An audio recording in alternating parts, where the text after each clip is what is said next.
Assalamualaikum warahmatullahi wabarakatuh.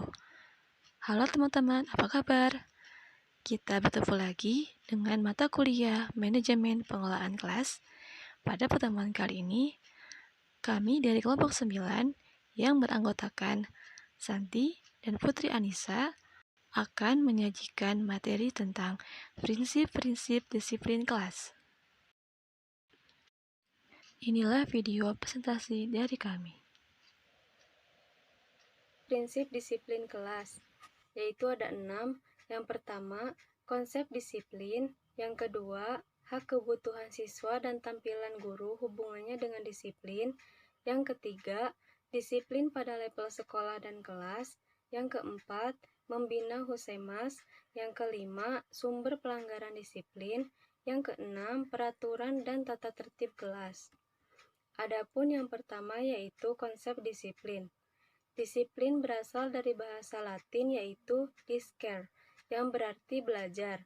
Dari kata tersebut muncul kata disiplina, yang berarti pelatihan atau pengajaran.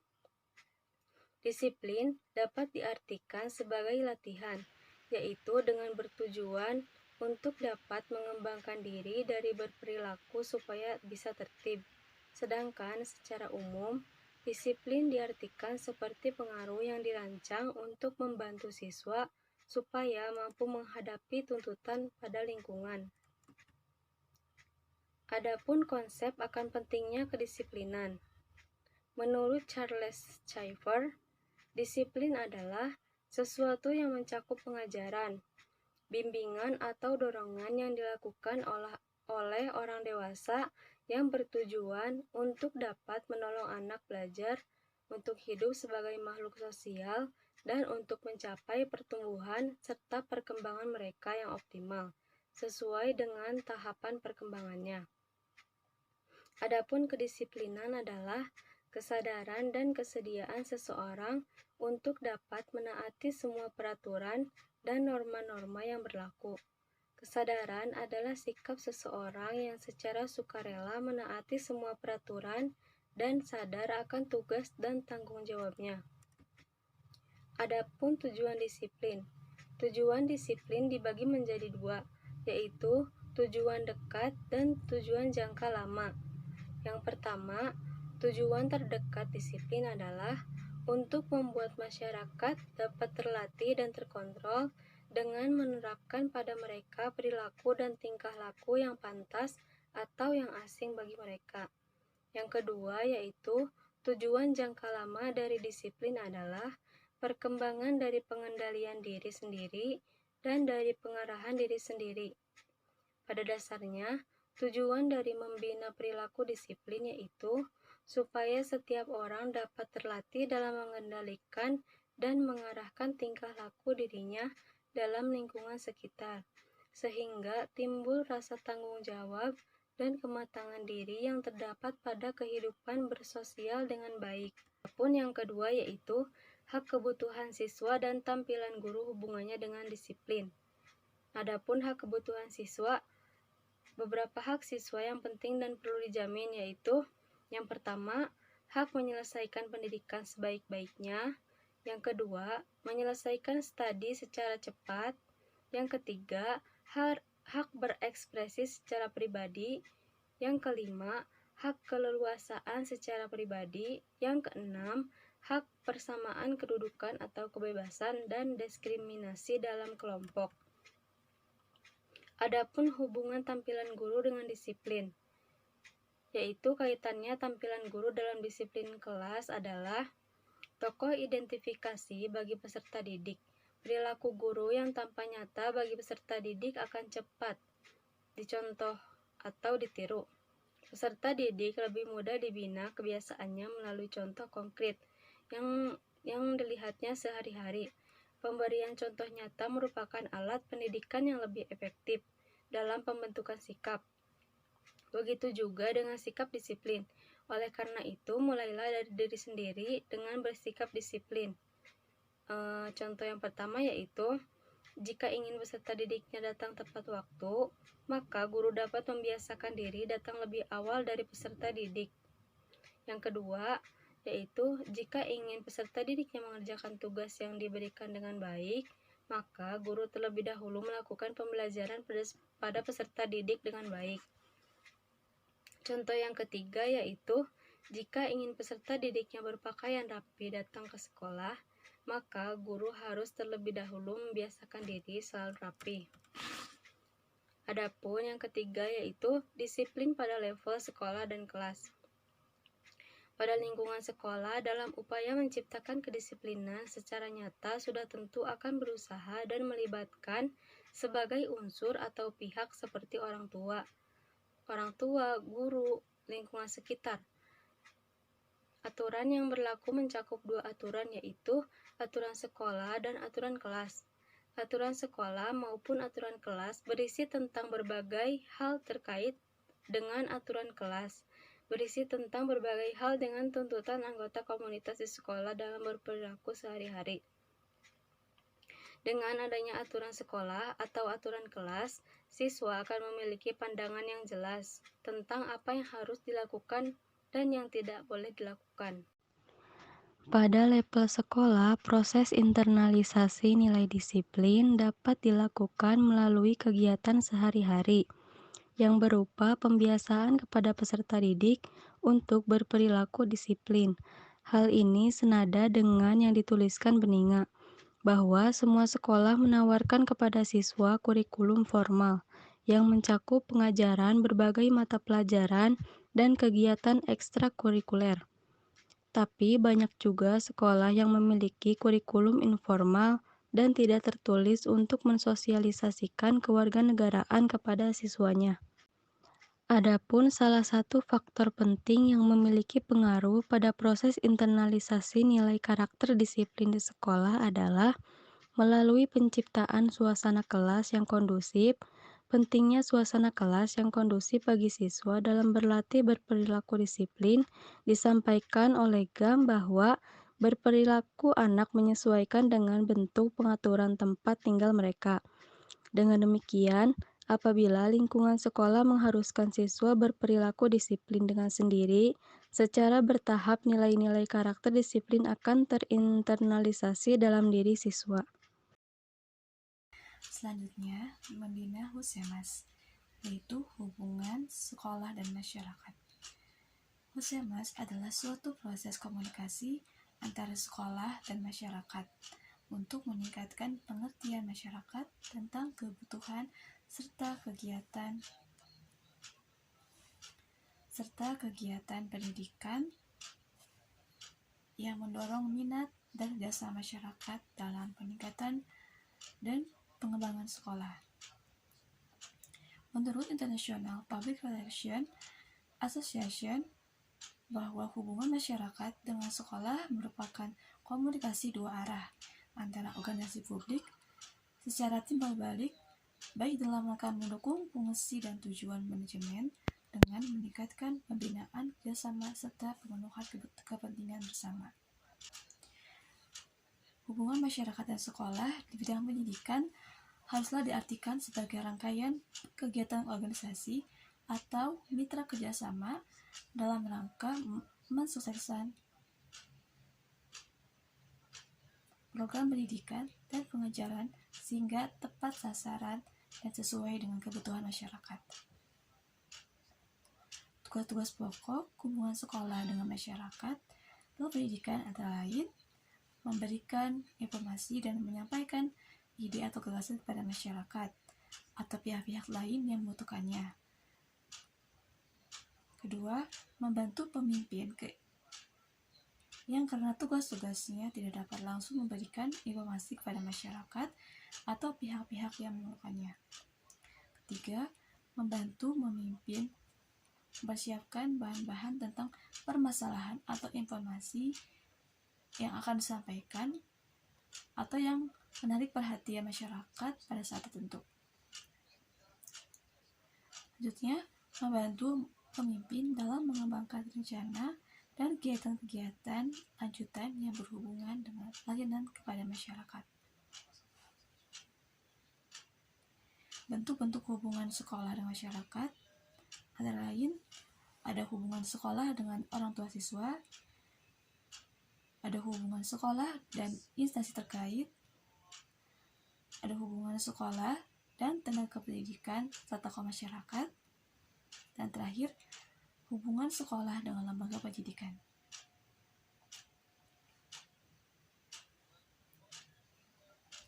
Dalam Puskesmas terdapat program atau kegiatan dalam upaya membina hubungan sekolah dengan masyarakat. Contohnya, perkumpulan orang tua siswa, guru, atau tenaga pendidikan lainnya yang dinamakan dengan Badan Pembantu Penyelenggaraan Pendidikan. Selain itu, ada musyawarah komite sekolah yang biasanya dihadiri oleh pihak sekolah, perwakilan orang tua siswa, guru-guru, dan tokoh masyarakat setempat.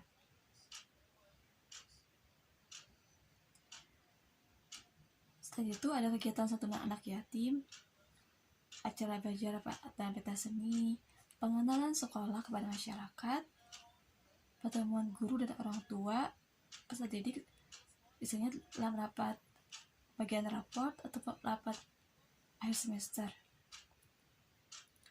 Yaitu ada acara peringatan Hari Nasional, seperti Hari Batik Nasional, atau acara Hari Kemerdekaan, Hari Kesehatan Gigi Nasional, kegiatan bulan bahasa, dan lain sebagainya. Selanjutnya, sumber pelanggaran disiplin. Sumber pelanggaran disiplin ini sangatlah unik, bersifat pribadi, kompleks, dan kadang dilatar belakangi hal-hal mendalam lainnya. Secara umum kita ketahui pelanggaran disiplin itu dibedakan menjadi dua, yaitu ada yang disebabkan oleh internal dan oleh eksternal. Contoh faktor internalnya yaitu kebosanan, rasa jenuh ketika berada dalam kelas, terus adanya perasaan kecewa dan tertekan karena peserta didik dituntut untuk bertingkah laku atau melakukan sesuatu yang tidak diinginkannya. Selain itu, faktor internal juga disebabkan oleh tidak terpenuhinya kebutuhan akan perhatian atau kurang perhatian dari orang tuanya, dan kurangnya dia dalam mengenal jati diri, kurangnya bimbingan dalam mengenal jati dirinya sebagai seorang siswa maupun sebagai seorang anak. Hal-hal tersebut akan berdampak dan menjadi sumber penyebab dari ketidakdisiplinan siswa baik di rumah maupun di sekolah. Sementara itu, faktor yang eksternal disebabkan oleh pergaulan. Biasanya siswa yang berteman dengan siswa yang nakal, maka ikut melanggar aturan dan tata tertib yang ada di sekolah. Kesalahan atau kendala guru dalam didik siswa yang bisa menjadi sumber pelanggaran disiplin bagi siswa diantaranya tidak mencintai profesi. Sikap guru yang tidak mencintai profesinya sebagai guru. Kemudian guru tidak siapnya fisik dan psikis guru untuk mengajar. Lebih menekankan mengajar dibanding mendidik. Guru mendidik dan mengajarkan tidak sistematis. Guru tidak mengenal aspek individu anak, tidak mengenal tidak mengenal dengan baik karakteristik anak,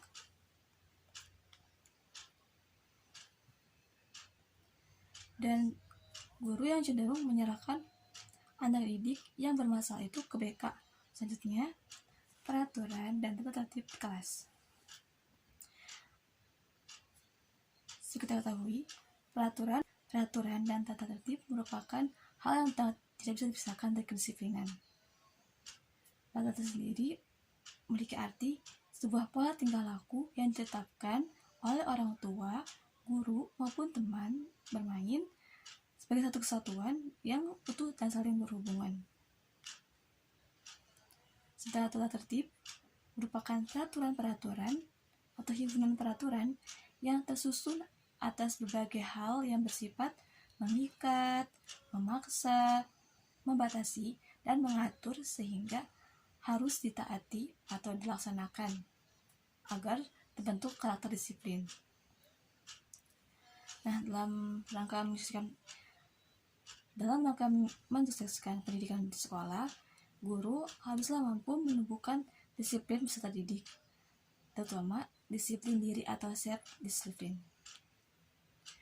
Guru harus mampu membantu peserta didik mengembangkan pola perilakunya, meningkatkan standar perilakunya, dan melaksanakan aturan sebagai alat untuk menegakkan disiplin.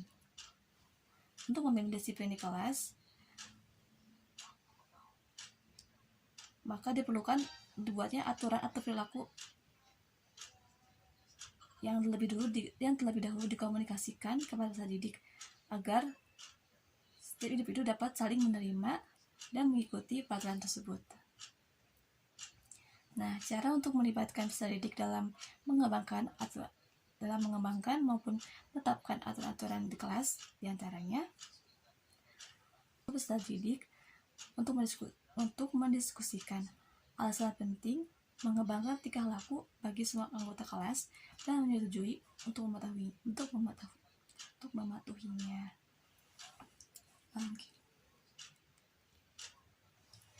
Guru bisa membantu peserta didik mendiskusikan alasan penting mengapa perlu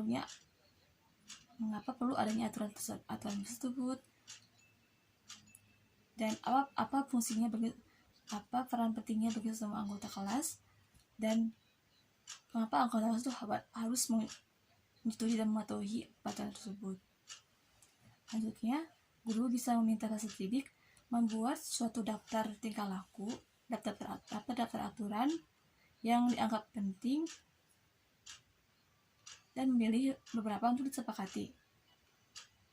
Dalam prosesnya, guru bisa membimbing diskusi dan memperjelas tiap-tiap aturan dan yang terpenting adalah menanyakan kepada peserta didik apakah mereka menerima atau akan mematuhi tingkah laku tersebut jika aturan tersebut ditetapkan sebagai peraturan di kelas. Selanjutnya, dalam pelaksanaannya, guru diharuskan memonitor perilaku peserta didik sehari-hari dan membantu peserta didik untuk senantiasa mengingat kembali aturan atau perilaku yang telah aturan dalam berperilaku di kelas yang telah disepakati bersama sebelumnya, sehingga hal ini dapat meminimalisir jadinya penyimpangan atau pelanggaran terhadap aturan atau peraturan yang telah ditetapkan bersama. Baik, kesimpulan dari materi tentang disiplin dalam kelas ini bahwa pembiasaan dengan disiplin di sekolah maupun di kelas akan memberikan pengaruh peluang positif bagi kehidupan peserta didik, baik masa kini dan masa yang akan datang. Pada mulanya mungkin memang disiplin itu dirasakan sebagai suatu aturan yang mengekang kebebasan bagi peserta didik.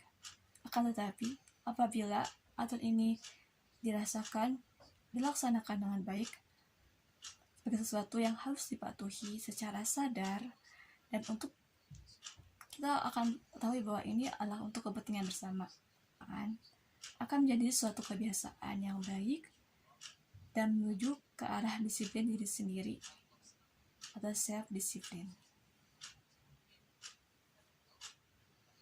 Sekian dari kelompok kami, mohon dimaafkan. Terima kasih, semoga bermanfaat. Wassalamualaikum warahmatullahi wabarakatuh.